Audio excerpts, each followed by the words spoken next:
안녕하세요. 네.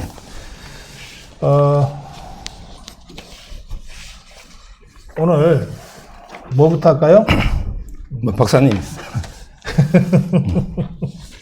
저기 추미애부터 좀 빠르게 갑시다. 예. 추미애부터 정리합시다. 예.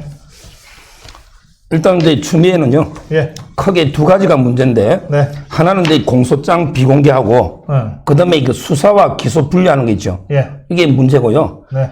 공소장 비공개는 이제 그 딱 한마디로 뭐 국민들에게 조금 늦게 알아도 됩니다.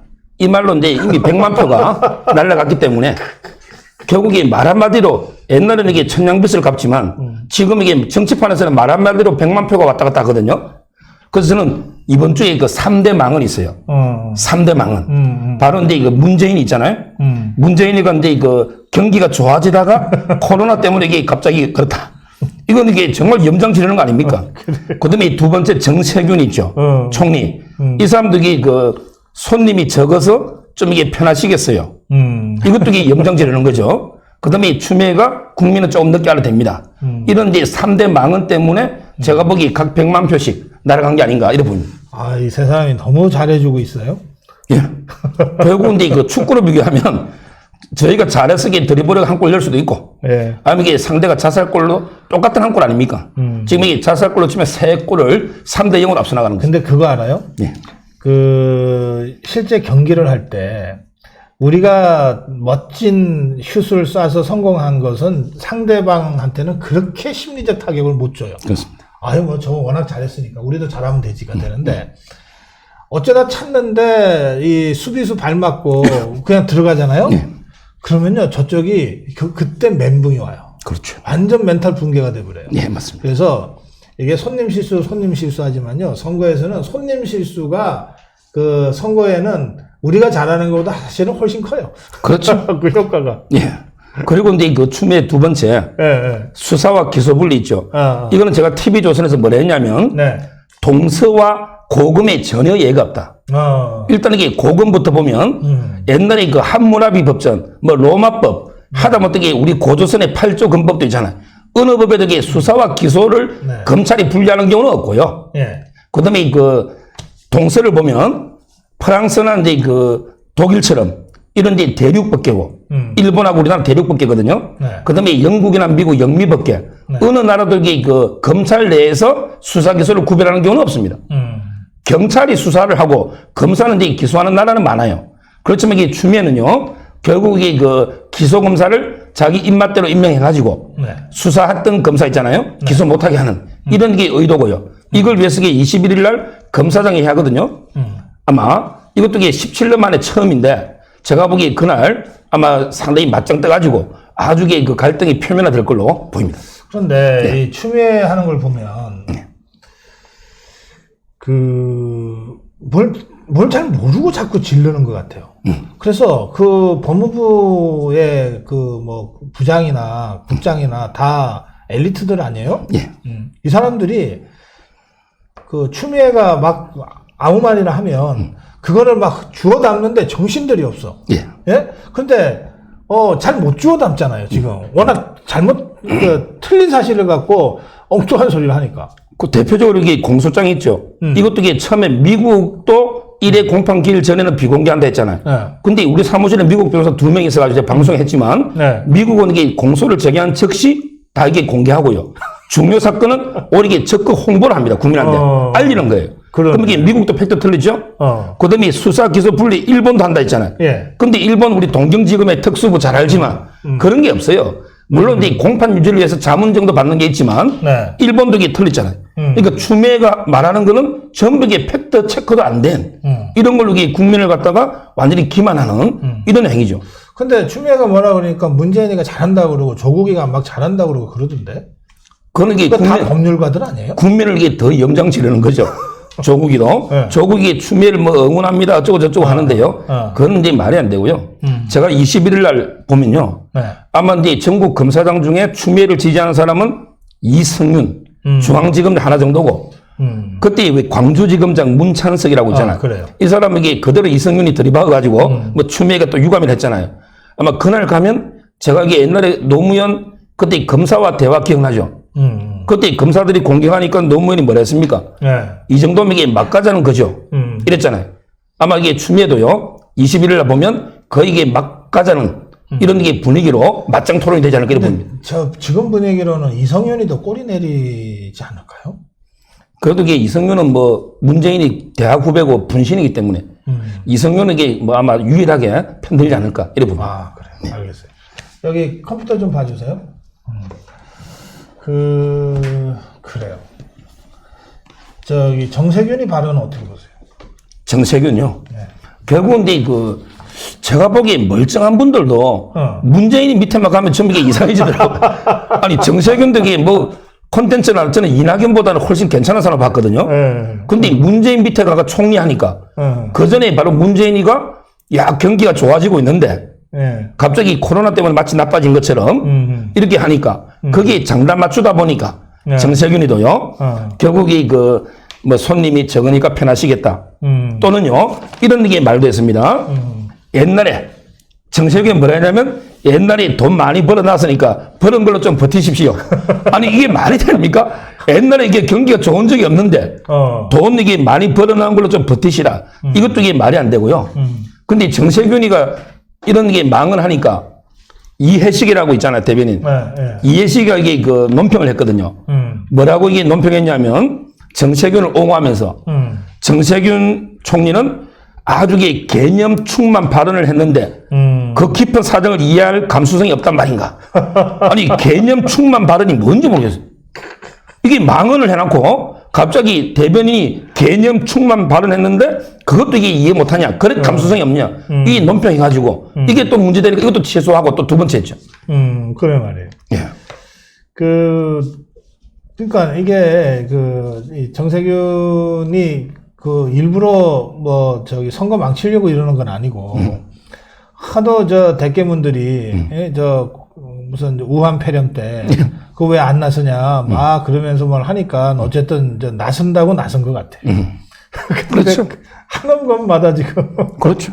이거 완전 폭탄이 돼버려가지고. 그러니까 지금 이게 민주당이요. 예. 국민 할 때 민주당이 아니고 네. 문재인이 할 때 문주당. 그래서 이게 이 사람들은 민주주의가 아니고 문주주의. 모든 게 대깨문들 있잖아. 이 사람들에게 여론을 완전히 장악해서 압력을 하니까 아마 근데 정세균도 그런 게 친문, 대깨문들의 압력에 이런 게 말도 안 되는 이런 게 발언들 하고 있는 게 아닌가. 근데 저희 자유우파하는 데는 천군만마다. 아까처럼 이게 세 명의 망언이 이래 보입니다. 그래, 문주주의 얘기 나왔으니까 그 문주주의가 이제 자칭 좌파라는 사람들이 문재인 좌파 정권을 비판하면서 그런 이제 용어를 쓰기 시작했어요. 임미리? 예. 뭐 또 진중권이도 나오고 그러던데 그 대목 어떻게 보십니까? 아마 이제 임미리 발언부터 보면요. 네. 임미리. 제가 보기에 임미리 발언은 노무현하고 문재인하고 이해찬 발언으로 딱 비판하면 될 것 같아요.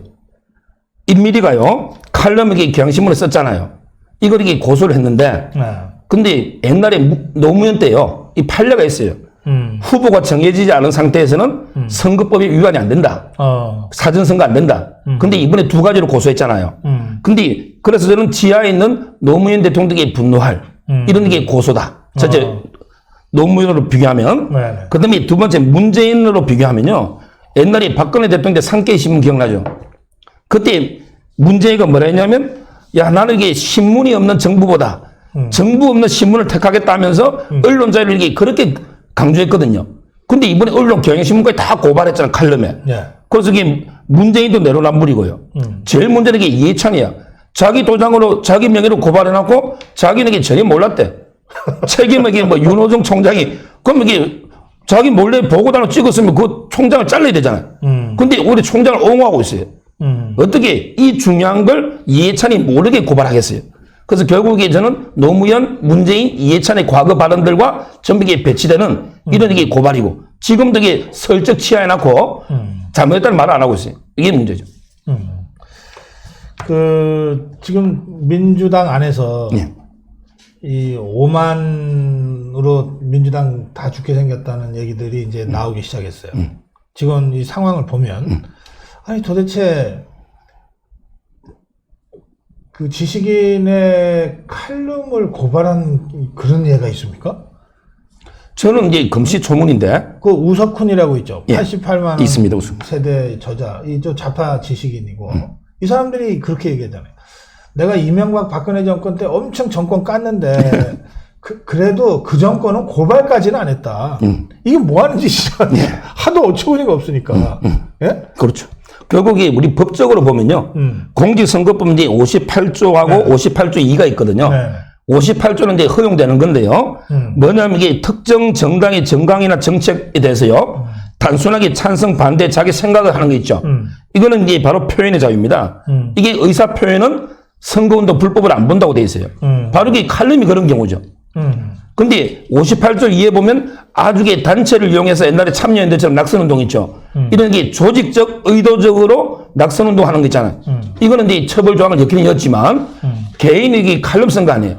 박사님하고 저하고 여기서 이게 뭐 황교안이 돼야 된다 어쩌고 아무리 떠들어도 이게 단순한 의사 표현이기 때문에 선거운동이 안 되는 거예요. 이제 이게 민주당만 빼고. 예. 이 로고 민주당만 빼고가 이제 대유행하고 있어요. 민주당만 빼고. 예, 그리고 여기 민주당만 빼고 미래통합당만 찍자. 저는 이제 이거 민주당하고 정의당하고 또 이게 민주통합당이라고 세 개 합치잖아요. 이런 게 좌파 정당 다 빼고 찍어야지. 근데 이 대형 사고를 친 촌원 두 사람이죠. 예. 이해찬이하고 이인영. 이 사람들이 한때 민주주의 달고 살은 사람들이거든. 그렇죠. 야, 참. 그래서 상당히 그 이해찬 이분 자기는 이게 너무 이제 그 여파가 후폭풍이 너무 크잖아요. 그래서 설정이 자기는 몰랐다. 이렇게 살짝 발뺌하는 걸로 저는 보는데 어떻게 그 경향신문과 칼럼을 이렇게 고발하고 대표 명의로 도장을 찍어서 이렇게 고발하는데 대표한테 이게 전혀 보고도 안 하고 결국에 고발한다 말이 안 되잖아요. 상식적으로. 따라서 저는 이제 그 워낙 이해찬이가 자살골 많이었고 가는 데마다 이게 트러블만 일으키고 지역에서 이게 이해찬이 오는 걸 제일 싫어한대요. 그렇지. 오는 데마다 이게 표 떨어지는 소리가 우수수 들리니. 그게 한때 그런 질문이 있었어요. 이해찬이가 더 싫으냐, 홍준표가 더 싫으냐. 아니 그 2년 전에 지방선거 때 이 한국당, 새누리당 쪽에서 똑같은 현상이 벌어졌거든. 홍준표 오지 마라. 그렇죠. 홍준표 오지 마라. 표 떨어진다. 그래서 저는 이제 이번에 뭐 저희가 선거 요즘 분위기 좋잖아요. 이런 이게 막말이 이게 문재인, 정세균, 추미애, 이해찬 나오잖아요. 이러다 보니까 이게 여론이 움직이고 있어요. 저는 이게 여론조사 안 믿지만 갤럽만 보더라도 옛날에 이게 야당 심판론이 압도적이었잖아요. 한 달 전에. 그렇지. 야당 심판이 우리 더 많았잖아요. 근데 지금은 여당을 심판해야 된다. 우리 이게 역전이 됐지 않습니까? 네. 이런 이게 조작 미터나 갤럽이는 관변 여론단체까지도 이렇게 역전이 됐다는 것은 추세가 완전히 바뀌었다는 거지. 이미 수치는 한 15 빼더라도 제가 보기에 아주 저는 요즘 선거 분위기가 상당히 좋지 않나. 박사님 그 예측을 좀 올려야 될지 그건 모르겠습니다. 예. 여기 티슈 좀 갖다 드리세요. 이 땀이 많이 나셔서. 그래요. 그런데 이번에 그 고발 사건을 보면서 정치권이 왜 툭하면은 고소 고발을 하는지 모르겠어. 그렇죠. 그게 특히 이제 특히 민주당 청와대가 이게 특히 문제죠. 자기들이 검찰 권한을 뭐 개혁해야 된다, 수사 못하겠니 이랬잖아요. 검찰이 수사권 없애야 된다 했잖아요. 근데 검찰이 고발하면 수사 안 할 수 있습니까? 이게 말이 안 되잖아요. 따라서 저는 뭐 한국당이 이제 고발하는 거야 권력형 비리가 있으니까 한국당에게 검찰 수사권 없애야 된다 주장 안 했잖아요. 따라서 저는 이제 뭐 추미애도 고발하고 문재인도 고발하고 이거는 이게 제가 이해가 됩니다.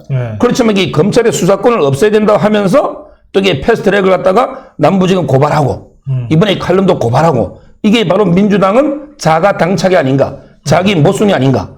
검찰권을 없애야 된다 하면서도 우리 계속 고발을 해서 검찰을 정치에 끌어들이는 그 정치로 풀 걸 검찰에 맡기는 이게 모순이. 이 좌파들이 진짜 얍삽하고 야비하다고 제가 많이 느끼는데요. 그 드루킹 사건을 이제 추미애가 갑자기 저 우파 때려잡아라 이래갖고서 수사 시작됐잖아요. 그 이제 들어가 보니까 이게 이제 좌파 여론조작 팀 이렇게 된 거 아니에요. 그렇습니다. 그때 언론인들이 일제히 이제 취재 경쟁에 들어갔는데 그때 김경수가 이제 나오고 그랬는데 이 김경수란 자가 무슨 취재만 하면 기자를 고발하는 거야. 그때 아마 그 김경수한테 고발당한 기자가 7, 8명이 넘을 거예요. 그 제가 그때 그 조선일보 기자들도 그게 많이 포함이 됐어요. 일단 고발당하니까, 변호사니까 잘 아시죠? 고발당하니까 일단 심리적으로 위축이 안 올 수가 없더라고요. 보니까. 그렇죠. 그 다음에 어쨌든 가서 조사를 받아야 되는 거야. 예. 그게 수사가 될지 조사가 될지 모르지만 경찰에서 오라 그러면은 안 갈 수 없고 검찰에서 오라 그러면 안 갈 수 없고 그러니까 그런 상태에서 마음으로는 야 이거 정말 후속 기사 쓰고 싶다고 하지만 그냥 이쯤에서 하는 마음도 계속 드는 것 같아. 그렇습니다. 예? 이렇게 해서 주저앉히려고 일단 고발부터 해놓는 게 이 좌파들이 아주 야비하고 얍삽한 행태 같더라고요. 그렇죠. 네. 아마 근데 제가 보는데 고소 대마왕, 네, 고소 대마왕은 이재명입니다. 이재명이 고소를 제일 많이 하는 이런 류의 사람이고요.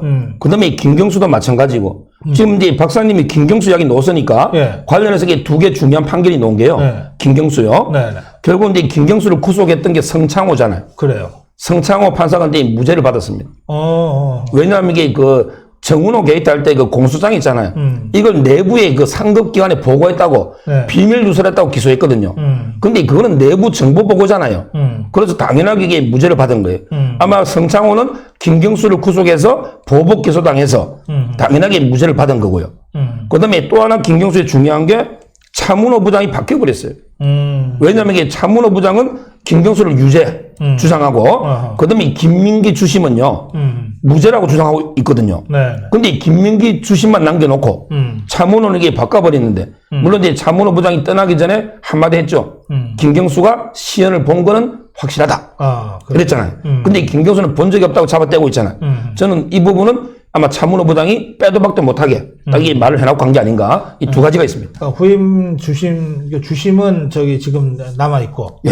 그 다음에 재판장, 네, 바뀌어요. 이제 차문호 예. 판사가 이제 가면서 한마디 해놨잖아요. 그렇죠. 그러면 이제 후임 재판장이 누가 오든 전임 재판장이 잘못 알고 잘못 말했다고 하기 전에야 예? 그렇죠. 전임 재판장이 딱 한마디 하고 간 걸 무시할 수는 없겠네. 그렇죠. 그리고 근데 더 루킹 자체가 3년형이 대법원에 확정됐거든요. 그렇다면 저는 이제 김경수도요. 이제는 아마 이제 총선 때문에 자꾸 시간을 끄는 것 같은데 이제는 이게 김경수도 빨리 다시 교도소를 보내야지. 이게 이러다가 4년 임기 다 하면 안 되잖아요. 저는 이게 빨리 신속하게해서 보내야 됩니다. 이게 서정훈 변호사가 어떻게 느끼실지 모르겠는데 저는 어떻게 느끼냐면 이 정권 끝났다고 하는 분위기들이 다 퍼져 있어요, 지금. 공무원 사회에. 그렇습니다. 벌써 몇 달 전부터 공무원들은 청와대 가라 그러면 기겁하잖아요. 예. 예? 차라리 해외로 좀 보내주세요. 이러거든. 예? 사법부라고 해서 영향 안 받지 않아요. 오히려 제일 민감하게 볼 거예요. 그래서 이게 분위기가 알게 모르게 스물스물, 아이고, 얘네하고는 좀 가까이 하면 안 돼. 이렇게 지금 이미 변한 거 아니에요? 그렇다고 봐야죠. 결국 이제 검찰도요. 예. 뭐 이성윤이나 이제 심재철이처럼 한 10% 정도가 추미애 편에 붙어가지고 청와대에 뭐 걔처럼 최강욱이나 또는 이제 이광철 민정 있잖아요. 이런 게 한 10% 정도? 요 정도가 이게 친정부고요. 나머지 이게 이미 윤석열 편이나 다 돌아섰고요. 법원도 제가 보기에 뭐 우리법 연구회 중에 이번에 민주당에 뭐 출마한 사람 3명 있잖아요. 이 사람들에게 그 법복 입은 정치인인데 아마 이게 법복을 입고 정권에 유리한 판결을 때리다가 결국에 본색을 드러내서 간 사람. 대표적으로 이게 우리 법관의 초대 의장이 최기상 이 사람. 또는 이게 이탄이라고 있잖아요. 블랙리스트. 가장 문제는 이게 이수진이라고 있죠. 여성. 자기는 이게 리스트도 아닌데. 근데 왜 지그들끼리 싸운대요? 예? 지그들끼리 싸우던데? 이수진이가 피해자라고 그러니까 이탄이가 네가 무슨 피해자냐고 그러고. 그거는 이제 그 뭐 팩트가 원래 좌파들도 이게 파벌이 진중권이하고 유심히 싸우는 걸 보면 되죠. 이런 식으로 이게 그 몇 명 정도 정치 판사들 제가 보기에 한번 한 2, 3 많으면 20 요 정도 요 정도가 이게 정권의 개처럼 행동하는 거지. 이걸 저는 폴리쩌찌라거든요. 정치 판사. 폴리쩌찌. 예, 폴리패스처럼 이런 거고 대다수는 이게 말이 아니다. 원래 있어요? 폴리쩌찌가? 제가 지어냅니다. 법복 입은 정치인들 폴리쩌찌로. 네. 폴리쩌찌. 지금 하는 짓이 그렇잖아요. 아니 어쩌다 보니까 이게 폴리틱이라고 하는 게 굉장히 안 좋은 말로 쓰이는데 나 폴리틱과 사이언스 전공한 사람으로서 기분 안 좋아요. 아니 그자들이 문제지 왜 폴리틱이 문제야. 그렇죠. 네. 하여튼 알겠어요.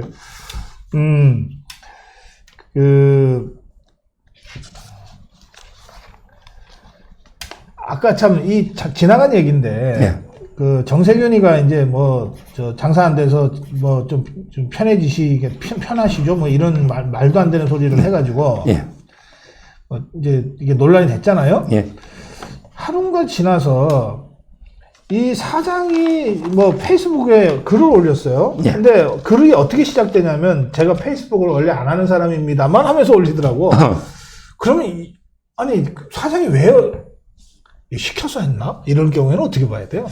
아마 이제 뭐 워낙 논란이 커져버리고 예. 국민들이 반감이 커지니까 마치 이게 옛날부터 뭐 잘 아는 것처럼 오해를 이렇게 푼다고 글을 올리는데 아까도 말씀드린 그런 해명들이 예. 더 이게 더 국민들을 지금 이게 분노케 하고요. 아마 이제 그 페이스북에 올린 사람도 자기도 놀래서 아마 이게 도와주려고 해명하려고 했지만 전에게 앞뒤가 안 맞는 이런 글들이죠. 그렇죠. 이낙연 그 사진 계속 돌아다녀요? 저 지하철에 발 꼬고 앉아서.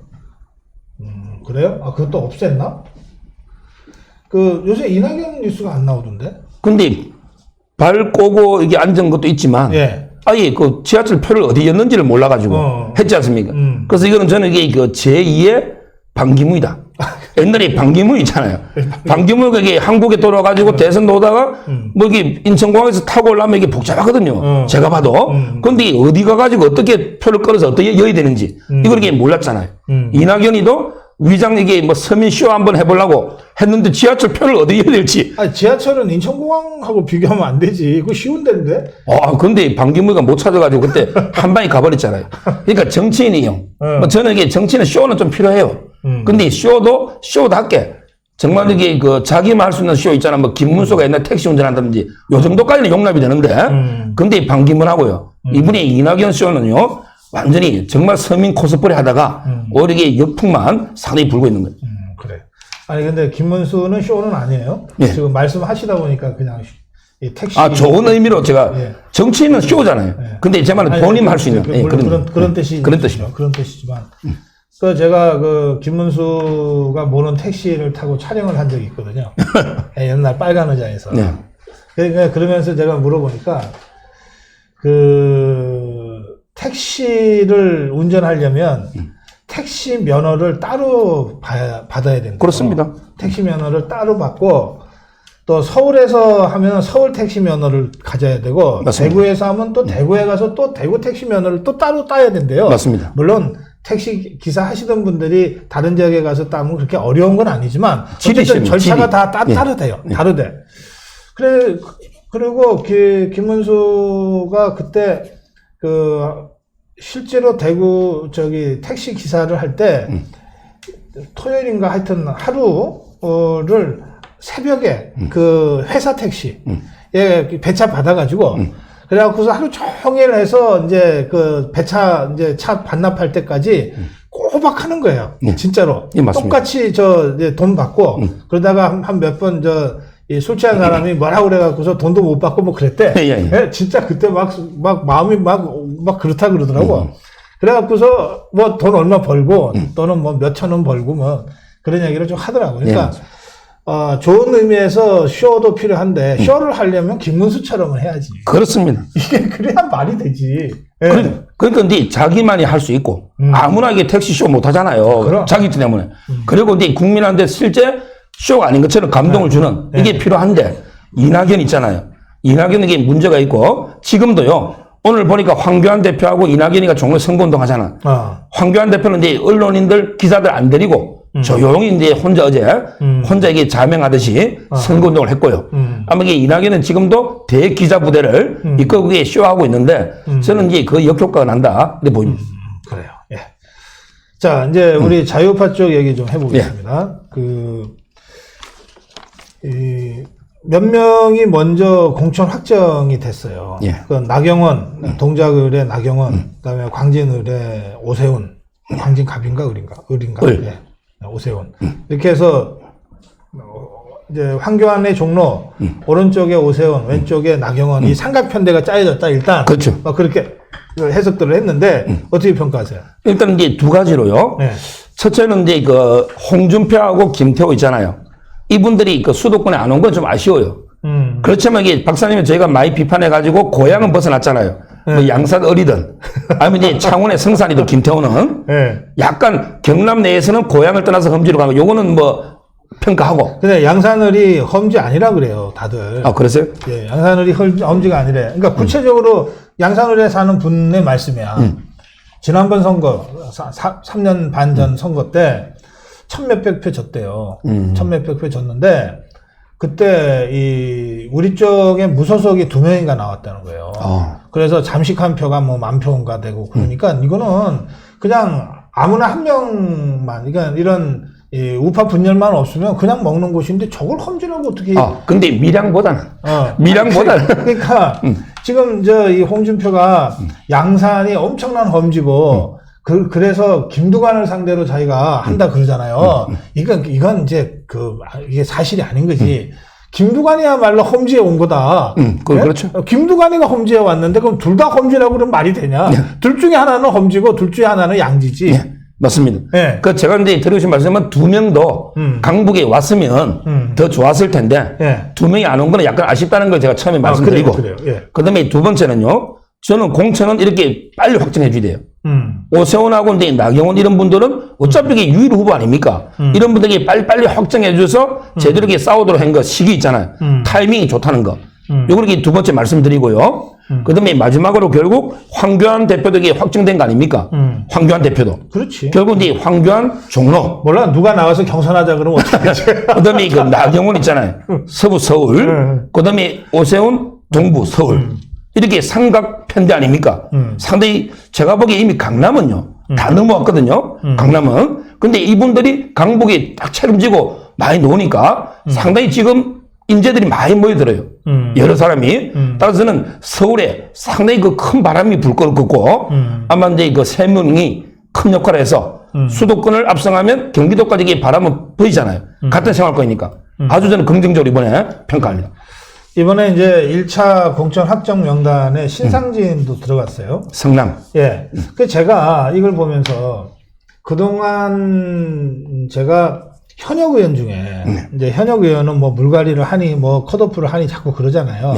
그 중에 수도권의 4명은 빨리 공천 확정시켜줘야 된다. 네. 하면서 4명을 여러 차례 얘기한 적이 있어요. 그 4명이 누구냐? 서울 동작을의 나경원, 그다음에 성남 중원의 신상진. 이게 두 사람 들어갔어요. 이번에 이제 확정됐어.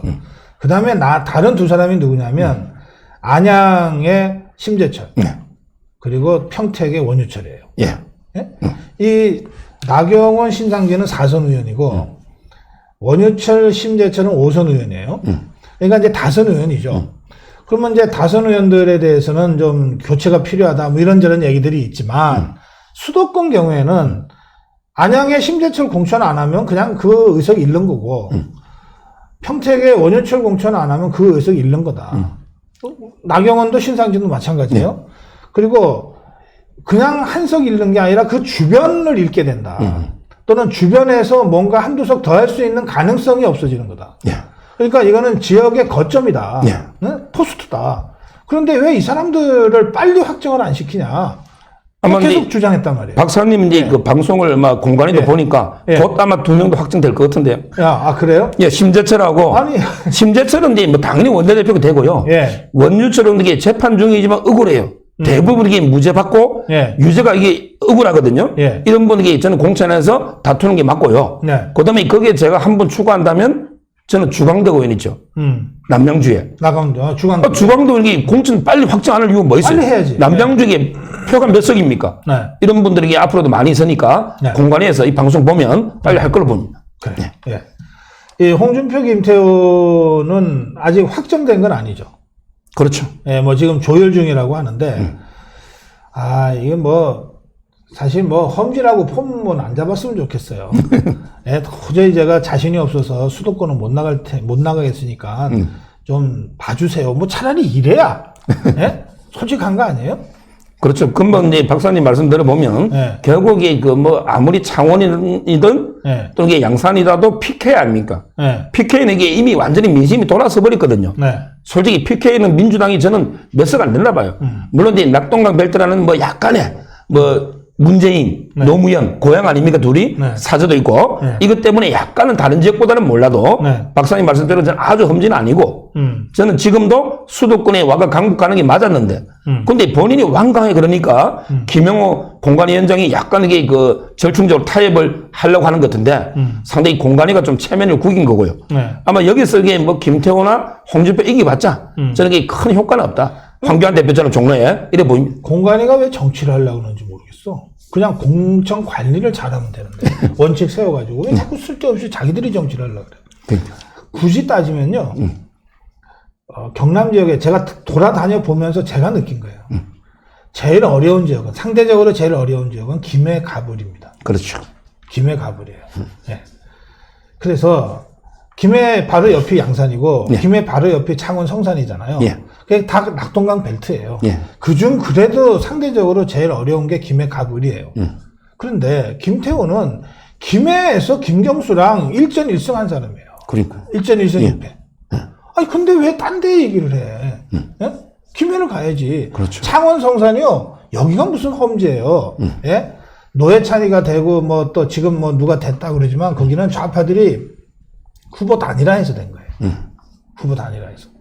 근데 지금 저 좌파들이 연동형 그 선거구제 때문에 후보 단일화 못해요. 그렇죠. 맞습니다. 그 다음에 지난번에 강기훈이 나가서 졌는데, 아까 졌는데, 그때 저 바른미래당에서 3,000표 가져가고 우리공화당에서 800표 가져가는 바람에 500표 줬어. 예. 그 지금 양상이 다르잖아요. 예. 예. 예. 그렇죠. 그러니까 여기가 무슨 험지냔 말이에요. 그렇죠. 예? 그래서 홍준표, 김태호 그 정치적인 덩치가 있잖아. 대통령 후보 지내, 당대표 지내, 총리 지내, 둘 다 경상남도 도지사 지내. 예? 이런 정치적인 무게가 있잖아. 이런 데 걸맞게, 예? 괜히 뭐, 잘 모르는 중앙정치판 사람들, 예? 적당하게, 예? 교원 영색으로 해가지고서 무슨 양산이 대단한 험지처럼, 창원 성산이 대단한 험지처럼 그렇게 쇼하지 말고, 진짜 어려운 데 찾아가라. 겁나서 수도권 못 오겠으면 김해 가라. 그렇죠. 그 얘기는 합니다. 그게 저도 전적으로 동감하는 게요. 창원 성산은 이제 그 정의당하고 민주당이 단일하면 안 되면요. 저희 자유우파가 이게 앞서가는 지역이거든요. 그러면 저번에 그 몇백 표짜리 떨어졌잖아요. 강 후보가. 그렇다면 이게 다시 한번 기회를 주는 게 저는 맞지. 네. 본인이 이게 김해에서 여러 번 출마해가 조직도 있는데 본인이 이게 김해를 피해버리고 창원 성산에 가서 다른 사람이 땄거나 조금 전에 보궐선거 했잖아요. 얼마 전에. 이걸 이게 차지하겠다. 이거는 저는 정말 도의적으로나 네. 아주 이게 잘못된 행위다. 이렇게 보입니다. 그리고 제가 본 적이 김해예요. 저희 선산도 김해에 있어요. 그래서 제가 그동안 홍준표에 대해서 뭐 여러 차례 홍준표가 듣기에는 정말 불편하고 거북한 비판들을 많이 해왔어요. 그거 저는 비난한 적 없습니다. 비판했지. 김태호에 대해서도 마찬가지예요. 제가 그렇게 비판했지만 홍준표나 김태호가 김해 출마한다면 제가 가서 자원봉사할 용이 있어요. 제가 개인적으로 제가 비난한 것이 아니기 때문에 경상남도에서 선거를 치러야 되겠다. 도저히 서울은 무서워서 못 가겠다고 하면 그냥 좋아요. 수도권에 못 오겠다고 하면 좋아요. 그럼 경남에서 하는데 그중 제일 어려운 데 가라 이 말이에요. 그러면 제가 가서 자원봉사라도 하겠다니까요. 좀 그 정도의 최소한의 용기는 좀 내달라. 예, 덩치값 좀 해라. 제가 그 얘기 마지막으로 제가 촉구합니다. 예. 김태우, 태영호. 예. 저는 예. 이게 아주 이게 좋아요. 희망을 봅니다. 예. 아주 저는 이게 희망을 봅니다. 태영호 있죠. 네. 태영호 공사는 제가 보기에 그냥 탈북민 4만 명만 대표하는 게 아니고 네. 저는 이제 2,500만 북한 주민들 있잖아요. 동포들. 전체를 이게 대표하는 분이에요. 네. 아주 이게 영입을 잘했고요. 네. 옛날에는 이게 보통 북한에서 내려오시면 비례대표 있잖아요. 그냥 주잖아요. 네. 이제 이번에 지역구 출마하겠다. 이거는 엄청난 일이고요. 아마 저는 이제 강남에 안 와도 제가 보기에 태영호 공사면요. 네. 서울에 수도권에 어디 나가도 저는 이게 된다 봐요. 글쎄 말이에요. 어디 나가도. 왜? 2,500만 이게 대표이기 때문에 이번에 그 영입 중에서 아주 저는 이게 잘한 인사고요. 만약에 태영호 이분이 선거하면 네. 고영환 교수라고 있잖아요. 같이 제가 방송하던. 아, 그래요? 이분이 선거 책임도 지면서 운동한다더라고요. 아, 그래? 저는 이제 그 홍준표, 김태환한테 안 가고, 예. 어리게 그 태영호 공사, 이런 분들에게 자원봉사, 시간 되면 가서 이렇게 도와주고 싶을 정도로. 그래서 이제 그 북한 김정은 정권, 그 다음에 그 김정은의 굴종 외교, 저자세 외교하는 문재인의 대북 정책, 이 두 개를 완전히 초토시켜버리는 이 의미로 이게 저는 태영호 공사가 이번에 상당히 의미 있다. 이렇게 봅니다. 그래요. 예. 그 김태우도 사실 이 울산시 선거농단으로 지금 이 문재인의 그 관여 사실이 확인되면 바로 탄핵 추진하겠다고까지 지금 가 있는 상태잖아요. 예. 이것을 시작한 사람이 김태우예요. 그것만 시작한 건 아니고 더 많은 일을 했지만, 예. 예. 김태원에게 두 가지 의미가 있는 게요. 이제까지 한국당은요, 꼭 이 관료를 영입하면 장관, 또는 이게 검사장, 뭐 이런 사람들에게 웰빔족 있잖아요.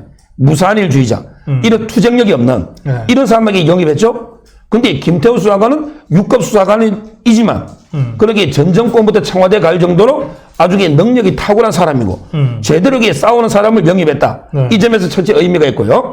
자, 두 번째, 김태우 수사관이 국회의원이 되면 바로 이제 면책 특권을 딱 가지게 돼요. 만약에 김태우 수사관이 아는 게 얼마나 많겠어요. 근데 지금은 계속 고소고발 당하고 재판하잖아요. 그렇지. 그래서 저는 이게 반드시 당선돼 가지고 면책 특권을 얻고 국회에서 현 정권 청와대 있잖아요. 이걸 이렇게 초토화시키는 아주 이게 중요한 분이기 때문에 이런 데 태영호 공사나 김태우 수사관 이런 분에게 당에서 제대로 이게 선거 지원해 줘가지고 저는 이제 뭐 도와주게 되고 아마 수도권에서 상당히 선전해서 이길 걸로 저는 확신하고 있습니다. 그래요. 예. 자, 저희 화면 자막에 미래한국당 후원 계좌가 지금 올라가 있습니다. 예, 당분간은 저희 고성국 TV 그 후원 자율구독료 안 하셔도 됩니다. 미래한국당으로 좀 후원 계좌에 좀 여러분들이 마음을 모아주시면 좋겠는데요. 그런데 저 미래한국당을 무슨 직무정지 가처분인가 뭔가 그거 어디서 낸 거예요? 뭐 워낙에 고소 고발을 많이 해가지고 하여튼 좌파 쪽에서 했겠죠. 했겠죠. 예. 근데 제가 미래한국당은 MBN에서요 많이 이게 편들어 줍니다. 네. 왜 그러냐면 이게 미래한국당은요 제가 보기에 항상 그렇지만 준연동형 비례 날치기 선거법이잖아요. 불법에 대한 이게 정당 방위로서 예. 설립된 결국 이제 미래통합당하고 하나의 우리 정당 아닙니까? 네. 근데 이번에 고생했는데 그 이종명 의원 있잖아요. 아, 그래요? 그분들에게 이제 제명을 통해서 의원직 유장이 왔죠. 그다음에 정운천 의원이 왔잖아요. 아, 정운천이 왔어. 전북에서. 그래서 이제 그 이번에 국고보조금도 한 5, 6억 받았죠. 각 사람들에게 많이 도와주지만. 네. 그래서 저는 상당히 미래한국당은 결국에 그 아까처럼 정당 방위나 정당 행위로서 이번에 비례선거 있죠. 예. 상당히 그 압승을 이끌어내는 중요한 정당이고. 그래서 박사님도 계속 후원하는 게 아닌가. 네. 저도 이게 계속 후원하고. 그래요. 뭐 이러고 있습니다. 그래요. 미래한국당과 미래통합당. 어쨌든 이 투톱으로 가는데, 지금 이제 미래통합당은 이제 지도부는 약간 보완하는 정도로, 그러니까 황교안 대표 체제가 유지되는 거죠. 예, 그게 제일 중요하다고 생각해요. 이게 최고사령관이 바뀌느냐 아니면은 황교안으로 계속 가느냐가 핵심이죠. 근데 어쨌든, 황교안 체제를 유지하고, 대신에 최고위원들을 한 4명 정도를 더 보강하는 걸로 해서, 이제 함께 이제 껴안고 가는 형세가 됐는데, 이제 이게 뭐 불가피하죠.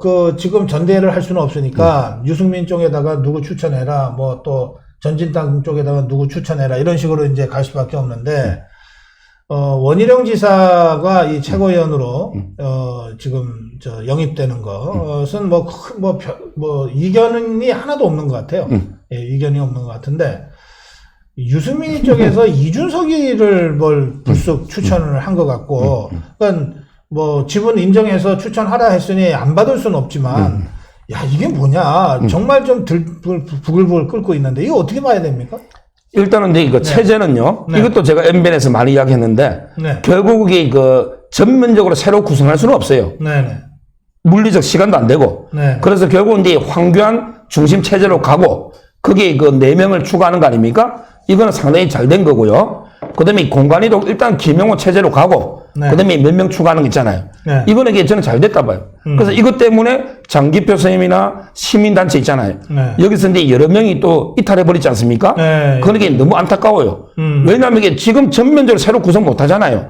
황교안, 김영호 체제로 일단 갈 수밖에 없으니 뭐 체제 구성은 저는 잘 됐고요. 그다음에 최고위원 4명을 잘 해야 돼요. 일단 이제 뭐 원룡지사야 당연히 뭐 거물급이니까. 네. 저도 이게 개인적으로 제가 이준석은요. 개인적으로 이게 유승민의 키즈 아닙니까? 아버지가 이게 유승민하고 친구 아닙니까? 그 점에서 제가 옛날 비판도 많이 했기 때문에 조금 이게 제 개인적인 생각은 아쉬움은 있지만 일단 이게 저희가 자꾸 이제 분열하면 안 되니 일단 인정하고 그다음에 나머지 2명 있잖아요. 그러면 이제 이현주 의원 당이든 나머지 2명을 잘 선정해서 체제로 가야 된다 이래 봅니다. 그 장기표 대표 쪽에서 이렇게 이탈했다는데 이 시민단체가 다 이탈한 겁니까? 다는 아니죠. 예. 박형준에는 이게 다른 분들이 있고 한 대여섯 분 있잖아요. 이런 분들이 이탈했는데요. 제가 미래통합은요. 네. 여기 미래하고 통합이잖아요. 근데 자꾸 저희가 과거나 분열로 가면 안 되거든요.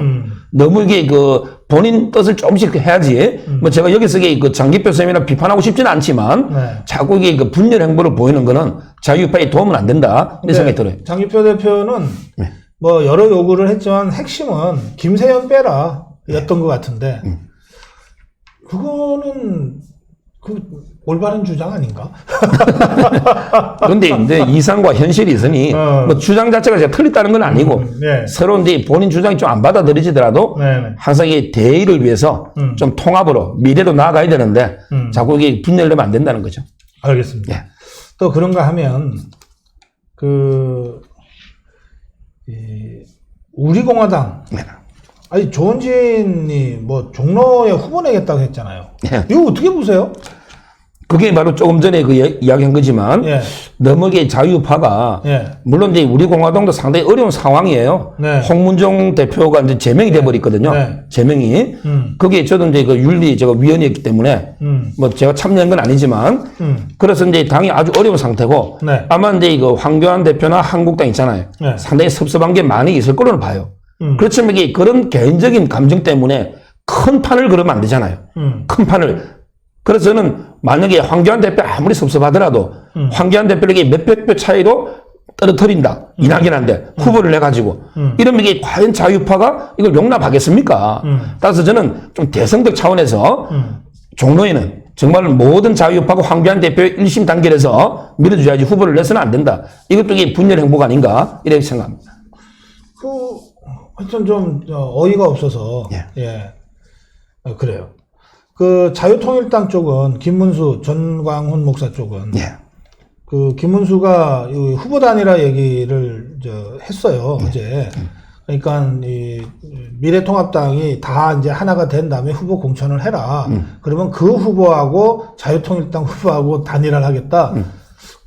그거 어떻게 보세요? 단일화 해야죠. 근데 단일화가 어디로 되겠어요? 단일화가 이게 지지도가 훨씬 높은 후보 쪽으로 단일화 돼야 되잖아요. 예. 그렇다면 이게 당연히 미래통합당 후보들이 지지율이 압도할 거 아닙니까? 네. 자유통일당보다. 따라서 저는 그럼 후보 안 내겠다는 건 똑같은 말이잖아요. 네. 단일화한다는 말은. 예. 그쪽이 경쟁력이 여론조사 해가지고 한 명이라도 앞서면 그쪽 단일화 해주면 되는 거예요. 네. 근데 그래 앞설 사람이 제가 보기에 지역구에서는 없어요. 그래요. 그래서 저는 뭐 결국에 지역구 선거는 미래통합당 그러니까 후보에게 다 단일화되는 게 맞지 빨리 않나요? 보이는데 예. 왜 이렇게 번거롭게 하냐 이거예요. 예? 선거가 이제 이렇게 해서 공천 끝나면 바로 스타트가 돼야 되는데 공천 다 해놨는데 그 다음에 또 저 자유통일당 후보하고 어쨌든 경선이라고 하는 걸 후보 단일화를 해야 된다 그러면 그것 때문에 남은 며칠이라도 또 선거가 지장을 받거든. 현실적으로 그래요. 그러니까 왜 이런 식으로 자꾸 뭔가 좀 흔쾌하게 가지 않고 왜 그런 거 있잖아요. 야 됐냐 됐다 이러고 그냥 탁 가고 가야지. 뭐 다 된 것 같은데 또 하나 슬그머니 끌고 나서 이것도 뭐 이런 식으로 해서 사람 피곤하게 만드는 사람도 있잖아요. 그 왜 그런 태도가 자꾸 나오는지 정말 이제 안타깝습니다. 그래서 제가 말씀드리는 거예요.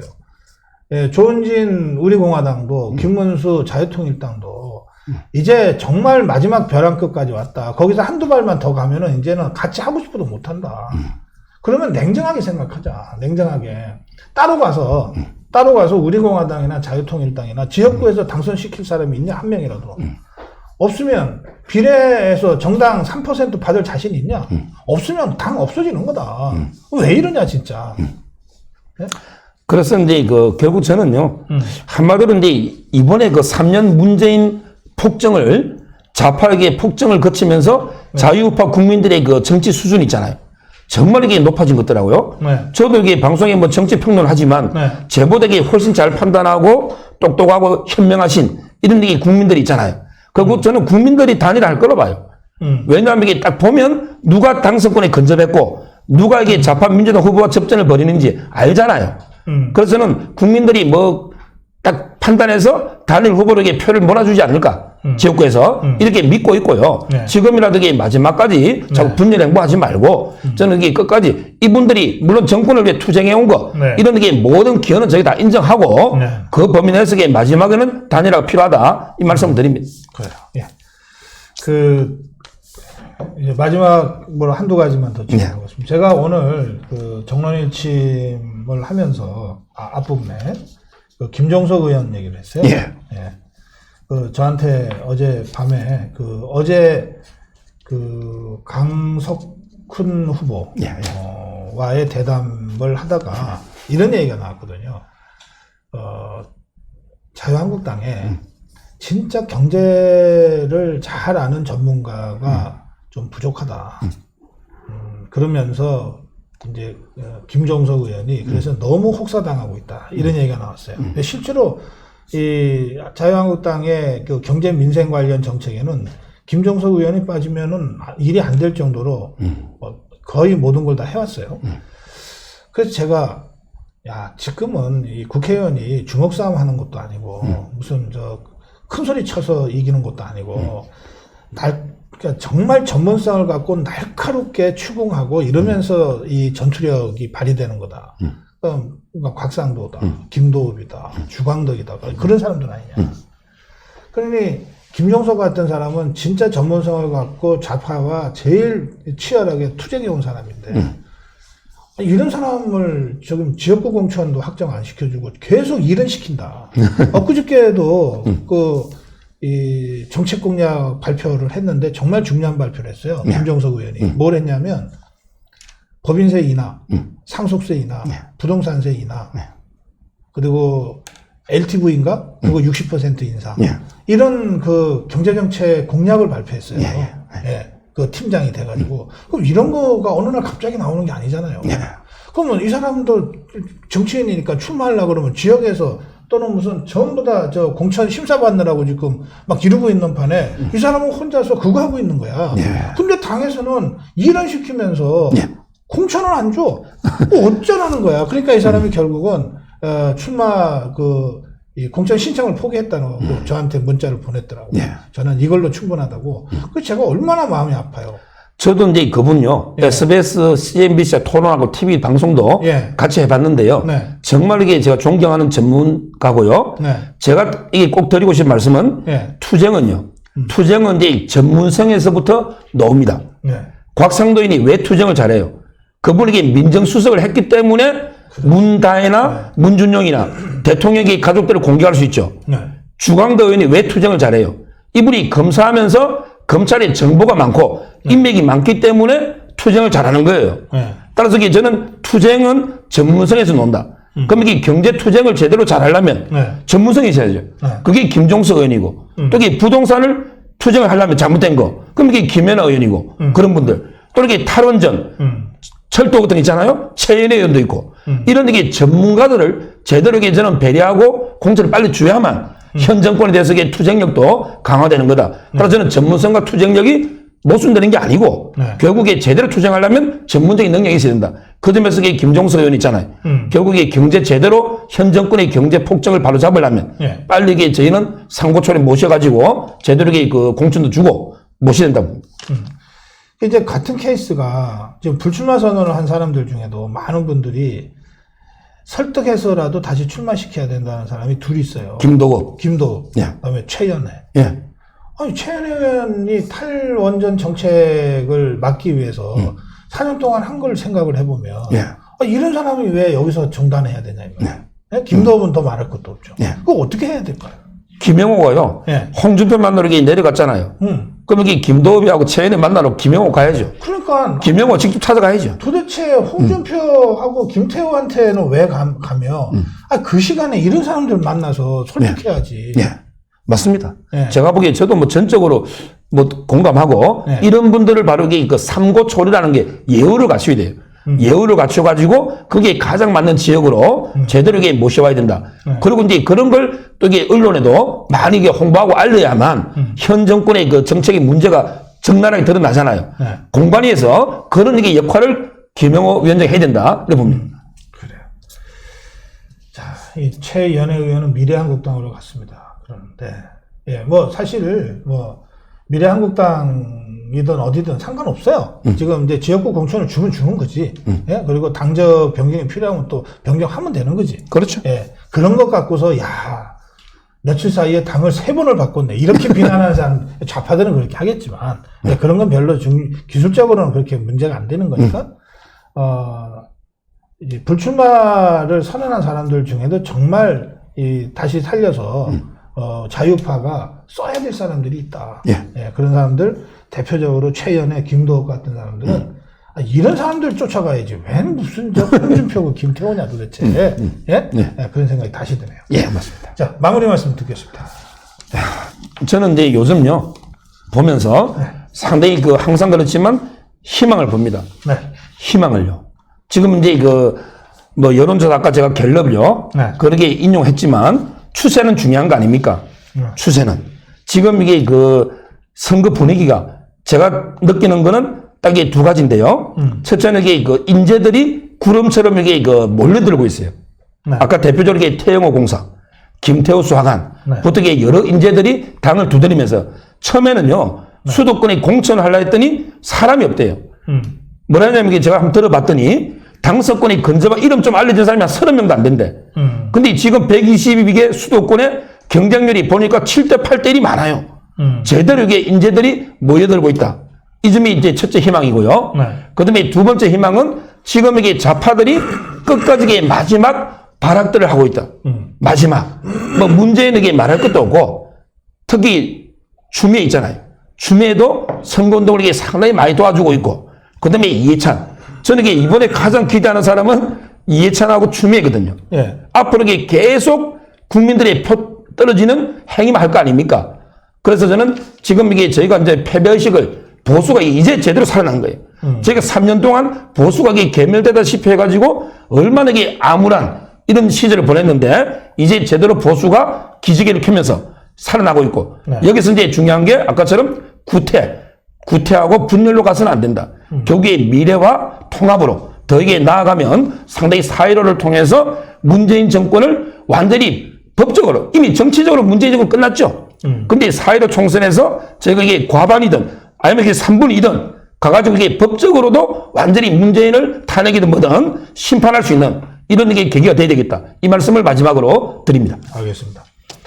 이제 공천이 본격적으로 시작이 됐습니다. 1차 공천 확정자들이 발표가 되고 예. 이래서 저희도 정치 분석과 평론을 하려면 사람들을 거론하지 않으면은 이제 별로 의미가 없는 단계가 돼버려서 저희가 오늘 여러 사람을 거론했습니다.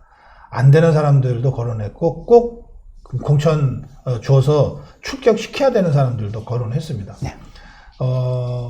공관위가 뭐 저희들 고성TV의 이런 평론에 영향을 받으면 받는 대로 뭐 안 받으면 안 받는 대로 정치는 흘러간다고 생각합니다.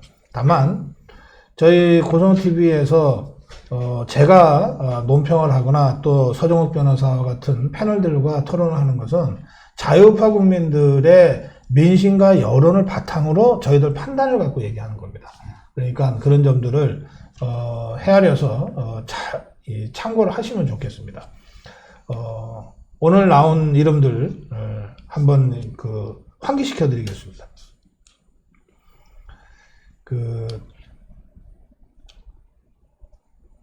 황교안, 오세훈, 나경원 삼각편대 얘기가 나왔죠. 그 다음에 그 얘기 끝에 수도권 4명, 나경원, 신상진, 심재철, 원유철. 이 4명은 한 석이 아니다. 다 서너 석 이상의 가치가 있다. 그런 얘기도 나왔고요. 또 진짜 전문성이 진짜 투쟁력이다라고 하는 맥락에서 김종석 의원 얘기가 나왔고, 그리고 그 연장선에서 최연의 김도, 곽상도, 주광도 이런 사람들의 얘기가 나왔습니다. 그리고 그런 지역들은 대개 도전자도 별로 없어요. 예, 워낙 그 사람들이 우뚝 서 있기 때문에. 그렇다면 빨리 확정시키고 중앙당에서 데리고 와서 일시키자. 공천 확정시켜놓고 와서 일해라고 해야지. 공천 확정은 안 시켜놓고 중앙당에서 뭘 자꾸 시키면 그건 뭐 죽으라는 얘기랑 똑같이 들릴 수가 있습니다. 예, 그런 점들 때문에 전략적으로 그런 필요가 있다는 거. 태영호, 김태우도 사실 우리 서정욱 변호사의 감각으로는 서울 어디에 공천해도 이길 수 있는 경쟁력을 갖고 있는 사람들이다. 예, 이런 얘기도 있었습니다. 홍준표, 김태우, 양산을 성산이 무슨 험지냐? 예. 수도권에 무서워서 못 온다면 경남에서 그중 힘든 곳은 경남이다. 김해다. 김해다. 그런 얘기까지 참고하시면 좋겠습니다. 마지막으로 우리 서정욱 변호사가 하신 말씀인데, 김형호 공관위원장, 무슨 홍준표니 김태훈이 그런 데 쫓아다닐 시간이 있으면 바로 이런 사람들, 최연애, 김도욱, 김종석 이런 사람들을 찾아가서 2고초려 3고초려 해라. 그죠? 그리고 이 태영호, 김태호 같은 사람들 찾아가서 진짜 어느 지역으로 가는 것이 자유파를 위해서나 본인들을 위해서 좋은지를 수기하는 그런 시간을 가져라. 그것을 이제 서정욱 변호사의 조언으로 김형호 공관위원장이 새겨 들었으면 좋겠습니다. 오늘 토요일 날 보내드린 고성국TV 여기서 마무리하고, 저는 지금 급하게 시흥으로 가서 주말 일정을 시작하겠습니다. 제가 시흥 리더십 특강으로 시작으로 한 15군데에서 또 현지에서 주문 요구가 들어오게 될 경우에는 추가가 될 가능성도 많은데요. 15군데에서 20군데 정도의 후보 사무실을 방문 취재하고 인터뷰하고 1박 2일 일정 소화하고 오겠습니다. 내일 밤 늦게나 올 것 같은데, 자세한 일정 또 변경이 계속 있기 때문에 제가 시간은 말씀 못 드립니다만 저희 커뮤니티에 변경되는 대로 시간 바꿔 놓을 테니까요. 그러나 방문되는 데는 추가는 있지만 취소는 없습니다. 그러니까 제가 아까 쭉 말씀드린 그런 지역은 여러분들이 그쪽 사무실로, 후보 사무실로 연락하셔서 몇 시쯤에 저 고성구이가 카메라 들고 오는지 좀 확인하시고 그렇게 저 보고 싶으시면 찾아오시면 좋겠습니다. 오실 때는 마스크는 꼭 하고 오시면 좋겠습니다. 자, 오늘 방송 여기서 마무리하고요. 서정욱 변호사와 함께 다들 기분 좋게 지금 방송 보셨으니까 힘차게 토요일 방송 여기서 마무리하겠습니다. 고맙습니다. 감사합니다.